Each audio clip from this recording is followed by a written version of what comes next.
1996, 27 years ago, Kevin and I moved from Colorado to Missouri with a sixth grader, a fourth grader, and a first grader. And so it was a pretty big priority for us to come here and to be able to find a church, a really good church for our whole family to attend. And we had been given suggestions of churches to attend, and Christ Church was one of those. And I still remember coming to this church and coming away and thinking, wow, the preaching was so good, really enjoyed the worship, very friendly environment. But the biggest piece was that our children really liked it a lot. Yeah, and being involved in student ministry for a lot of years, I would often tell parents, one of the things you want to look for is a church that their students, their kids are going to love. I mean, first, obviously, you want a church that teaches the Bible and is biblically accurate. But after that, make sure it's a church that your own kids want to attend. They feel welcome there. And our sons did. They felt welcome from the start. In the children's ministry with Tony Salva and so many of the ministry workers, talking to one of my sons, and he was remembering something from fourth grade, and keep that in mind, fourth grade, a long time ago. But he said when they went into the kids ministry area, they had a Nintendo 64, which we did not have at home. And at free time after the lesson, the kids could take turns playing on the Nintendo 64. And the best thing was visitors got to go first. He loved that.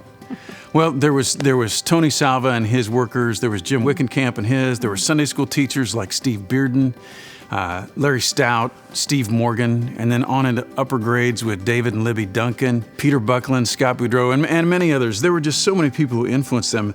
The big, profound impact had to be youth group. People like Dan and Donna Mitchell, and Bryce and Julie Hansen, Chad Monahan, Nate Head, Joe Liberatore, and others. Our kids were pushed spiritually, and they were pushed relationally through mentoring, through small groups, through mission trips and camps. It was just a very good thing. Pretty much every week, our own sons were involved in Sunday school, youth group, and small groups. And that meant 3 to 4 hours a week. And some people might think, well, wow, that's a lot, 3 to 4 hours a week. But the way we looked at it was 3 to 4 hours of spiritual formation that they would get here would hopefully counter some of the negative influences they might get in other places, and even some of the other good things they're involved in that could become misplaced priorities. And so we're grateful for this place and the persons who are involved in their lives. A couple of significant things. I know for Jay, it was that mission trip to DC with Dan and his small group.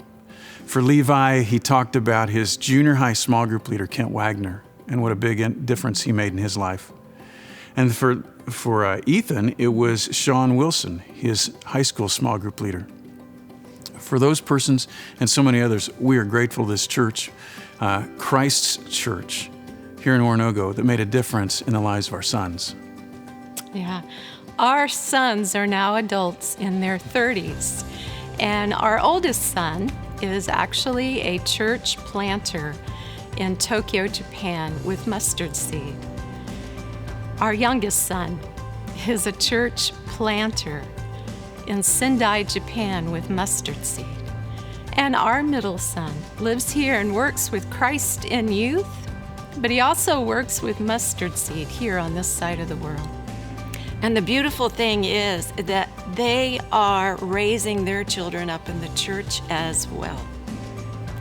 They are getting and making sure that there is biblical sound teaching, that the church is having an effect on their children's life as well. Christ Church of Oronogo taught and discipled our sons. So now that they have gone out and are discipling people around the world, it is the epitome of what a church is supposed to do. Hallelujah.